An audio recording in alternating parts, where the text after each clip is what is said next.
O Espírito do Senhor está sobre mim, porque Ele me consagrou com a unção para anunciar a boa nova aos pobres. Meus queridos amigos e minhas queridas amigas, Lucas inicia seu evangelho destacando a pesquisa realizada sobre os acontecimentos e a escuta de testemunhas qualificadas sobre os fatos ocorridos.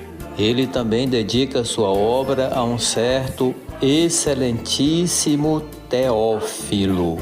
Mas quem seria Teófilo? Trata-se de um personagem desconhecido. A hipótese mais provável é que fosse um cristão influente ou protetor de Lucas. A palavra Teófilo, em grego, significa amigo de Deus. Assim, o Evangelho não se restringe a um único destinatário, mas se dirige a todas as pessoas que creem e acolhem a entrada de Deus na história da humanidade. Todos devemos ser amigos e amigas de Deus. Os versículos do 4º capítulo, lidos hoje, se inserem no contexto de uma assembleia litúrgica. Jesus retorna à Galiléia, terra das pessoas excluídas e marginalizadas, onde ele ensinava nas suas sinagogas e era elogiado por todos. No sábado, dia sagrado e festivo para o povo judeu, Jesus vai à sinagoga de Nazaré, onde lê alguns trechos da Bíblia, o que era direito de todo judeu adulto. O texto escolhido por Jesus pertence ao livro do profeta Isaías. A novidade é que, além de fazer a leitura, Jesus comenta o texto sem encontrar resistência do que presidia a sinagoga, talvez em vista da fama de mestre itinerante que ele possuía.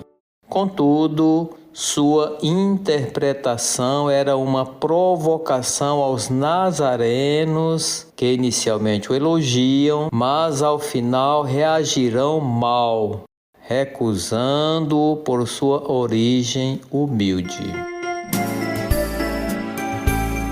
A pregação de Jesus contém o seu programa de vida, conforme proposto pelo profeta Isaías. O texto começa afirmando que o Espírito do Senhor estava sobre ele, ungindo-o para anunciar a boa nova aos pobres. Lucas destaca o protagonismo de Jesus, mas movido pela força do Espírito que o conduz à Galiléia, terra marcada pela presença de pessoas empobrecidas. Nos 4 primeiros capítulos de Lucas, é intensa e abrangente a presença do Espírito, que além de agir em Jesus, age em Maria, em Isabel, em João Batista, Zacarias, Simeão, Ana. Há um verdadeiro Pentecostes no início do Evangelho de Lucas, culminando no programa de Jesus na sinagoga de Nazaré.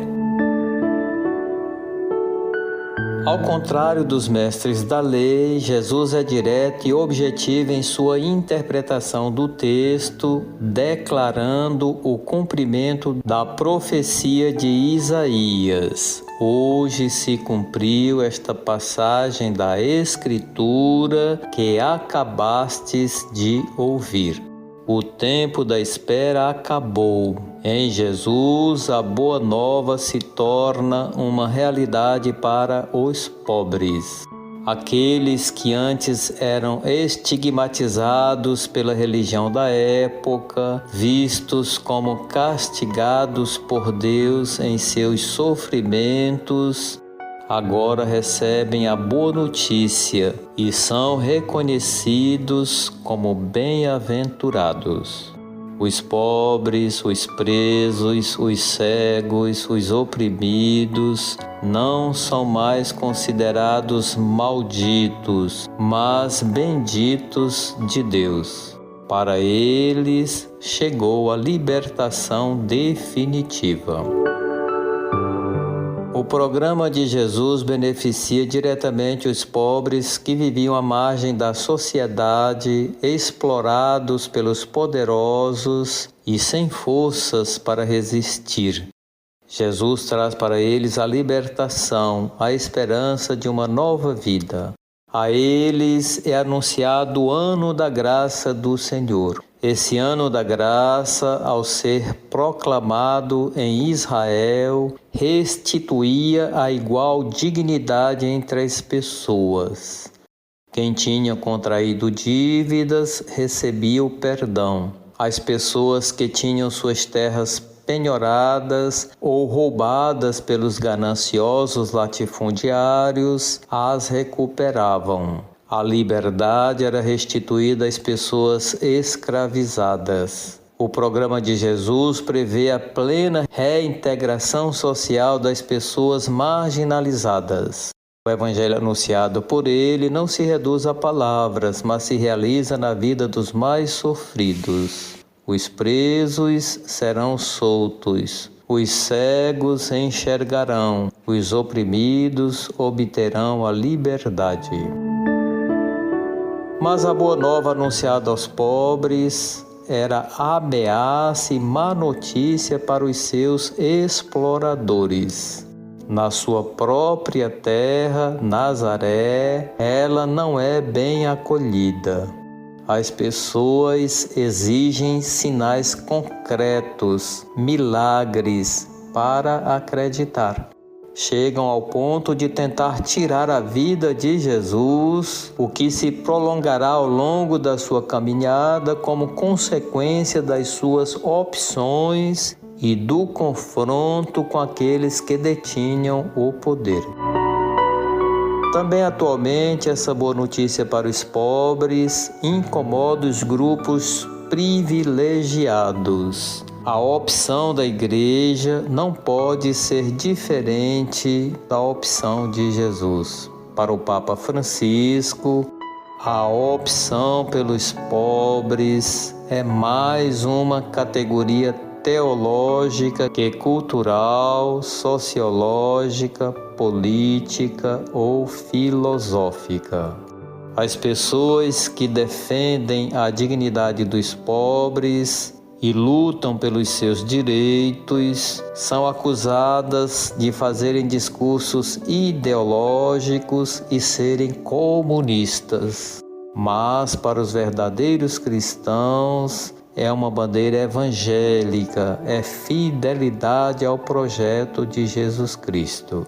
Francisco nos convida a descobrir o rosto de Cristo nos pobres, a ser seus amigos, a escutá-los, a compreendê-los e a acolher a misteriosa sabedoria que Deus nos quer comunicar através deles.